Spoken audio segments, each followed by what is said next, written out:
Assalamualaikum Bu Hasna. Waalaikumsalam. Selamat pagi. Pagi. Maaf bisa mengganggu waktunya sebentar. Ya, Apakah Bu Hasna bersedia untuk saya wawancarai? siap.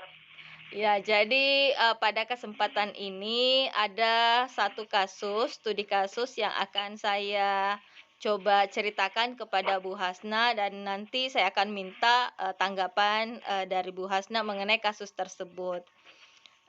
Kasusnya seperti ini. Jadi ini adalah kasus Ibu Tati. Jadi Ibu Tati itu adalah guru kelas 5 yang merupakan rekan kerja Anda, yang mana sama-sama mengajar kelas 5 yang kelasnya paralel. Kemudian ruangan kelas Ibu Tati ini juga persis di sebelah ruangan kelas Anda. Ibu Tati terkenal sangat disiplin dan cenderung galak. Pada sisi lain, Ibu Tati juga pekerja keras dan murid-muridnya pun selalu mendapatkan nilai yang sangat baik. Sebagian murid-murid sangat takut kepada Ibu Tati, namun sebagiannya lagi dapat menyesuaikan diri dengan Ibu Tati.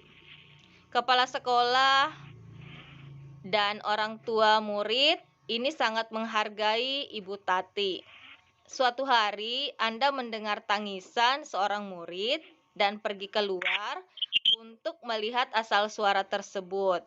Nah, ternyata Anda melihat di sini ada anak seorang perempuan kelas 5 SD yang sedang menangis, sedang berlutut di atas bebatuan sekolah yang sangat panas pada hari itu.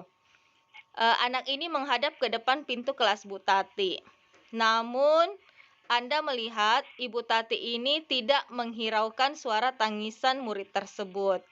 Kemudian ada juga beberapa temannya yang di kelas mencoba mencuri pandang keluar melihat bagaimana nasib atau bagaimana keadaan temannya yang sedang berada di luar kelas ini. Kira-kira menurut Bu Hasna dari kasus yang saya utarakan ini apa yang Bu Hasna akan lakukan? Ya, baik. Menurut saya, dari sisi kemanusiaan, saya turut prihatin merasa iba kepada anak tersebut dan mencoba mendekati Ibu Tati menanyakan apa penyebab sehingga anak ini dihukum seperti itu. Untuk kasus seperti ini,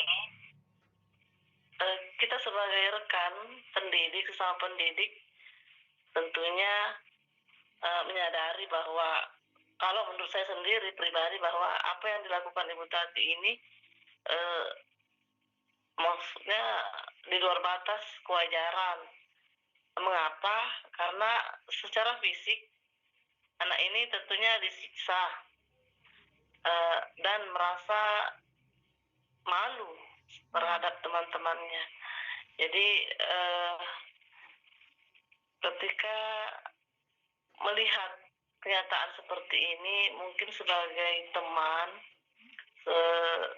rekan pengajar Ibu Tati, saya memberikan bayangan kepada Ibu Tati bahwa anak seperti ini sepertinya terlalu keras hukuman yang diberikan. Kemudian dampaknya bisa berakibat buruk bagi si anak, utamanya masa depannya. Kenapa?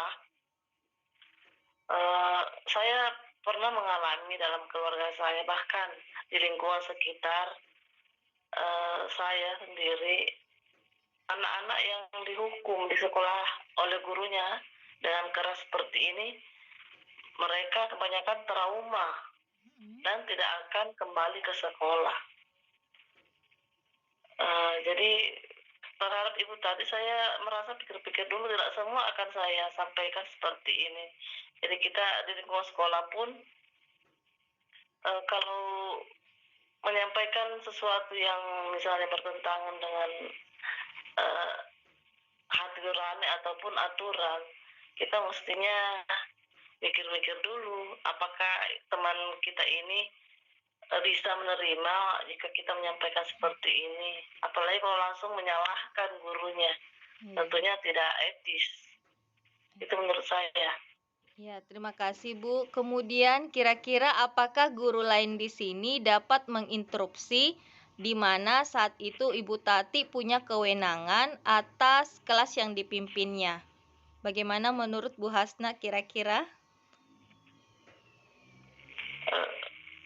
Memberikan langsung interupsi tentu tidak menurut saya.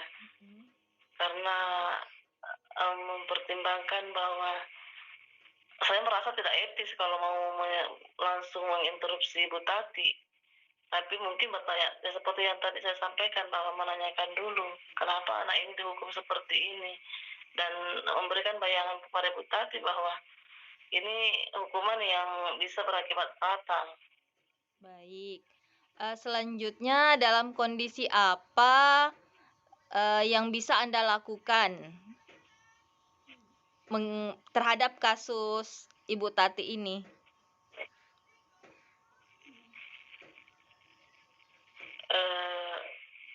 Kondisi, maksudnya apa tadi pertanyaannya? Dalam kondisi ini apa yang bisa Bu Hasna kira-kira lakukan?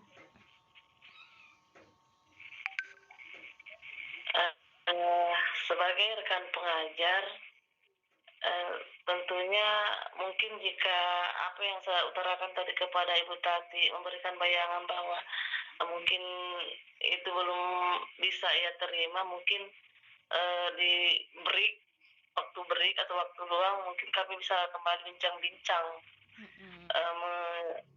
mengulas kembali tentang hukuman yang diberikan kepada anak tersebut, bahwa hukuman seperti ini menurut saya tidak wajar, tidak layak, karena anak yang dihukum dengan kekerasan itu kebanyakan mereka bukannya menyadari kembali kesalahannya, tapi menurut saya hukuman yang keras kepada anak didik itu bisa mengakibatkan mereka bisa dendam atau bahkan putus asa. Tapi di sisi lain juga kita melihat di lingkungan sekolah bahwa ada juga guru yang memang betul-betul tegas, tapi berhasil mendidik muridnya atau siswanya. Seperti kasus Ibu Tati ini, Bu Tati orangnya tegas dan berhasil mendidik, membuat anak-anaknya sukses, nilai yang bagus, prestasi yang bagus. Jadi kita tidak bisa juga selamanya menyalahkan Ibu Tati, bahwa dengan ketegasan memberikan hukuman kepada siswa bahwa itu adalah menurut saya selamanya salah. Tapi kita lihat dulu, mungkin bagusnya hukuman yang tegas kepada siswa itu kira-kira bisa meningkatkan prestasinya atau tidak. Tapi jika hanya sekedar mempermalukan, membuatnya jerah, mungkin di sisi lain dampaknya bisa lebih buruk. Baik. Begitu. Iya, baik. Terima kasih Bu Hasna. Kemudian dapatkah kira-kira tadi Anda menginterupsi mengapa dan bagaimana? Mungkin bisa diceritakan kembali. Kalau menginterupsi secara langsung, menurut saya rasa kurang etis terhadap sesama rekan pengajar. Di jam mengajarnya kita langsung mau masuk menginterupsi atas apa yang dilakukan oleh rekan kita dalam mendidik ataupun menghukum siswanya. Ya itu tadi, karena rasa di sisi nilai estetis yang tidak, menurut saya tidak etis lah kalau kita mau langsung menyampaikan bahwa itu tidak baik, itu salah, tapi menanyakan dulu dan memberikan bayangan bahwa hukuman seperti itu tidak wajar. Baik, jadi dari pembicaraan kita tadi kira-kira Bu Hasna akan mengambil keputusan seperti apa dalam menangani kasus tersebut? Eh, Tadi sudah saya sampaikan bahwa eh, kalau saya pribadi melihat kasus seperti ini, untuk menginterupsi langsung tidak, tapi langkah yang saya tempuh jika melihat atau mengalami kasus seperti ini, yaitu tadi memberikan bayangan bahwa hukuman seperti ini bisa membuat anak-anak putus asa, merasa malu, dendam, dan sebagainya, bukannya mendidik atau bisa meningkatkan prestasinya. Bisa mungkin dikasih bayangan sambil bercanda kepada teman atau rekan kita bahwa ada banyak hal yang kita bisa lakukan untuk membina atau mendisiplinkan murid kita. Tentunya misalnya kalau saya sebagai guru bahasa Indonesia, jika ada siswa yang terlambat mengumpulkan tugas misalnya, saya menghukumnya dengan memberikan tugas membuat suatu produk. Misalnya kalau saya mengajarkan puisi misalnya, sementara siswa yang saya beri tugas terlambat mengerjakan tugas, saya suruh membuat tugas dengan merekam dirinya sendiri membuat musikalisasi puisi.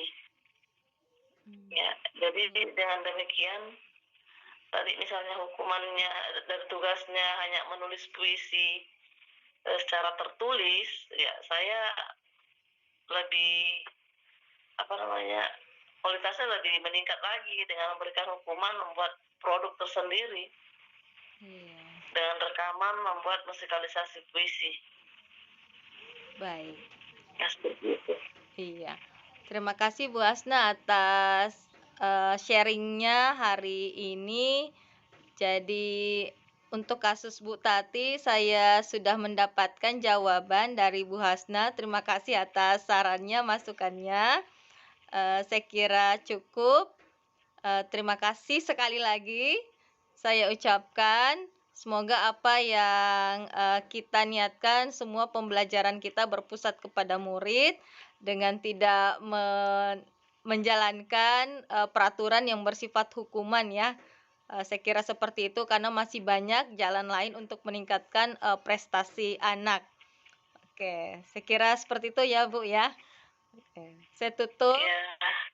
Terima kasih atas kesempatannya. Saya ucapkan Assalamualaikum warahmatullahi wabarakatuh.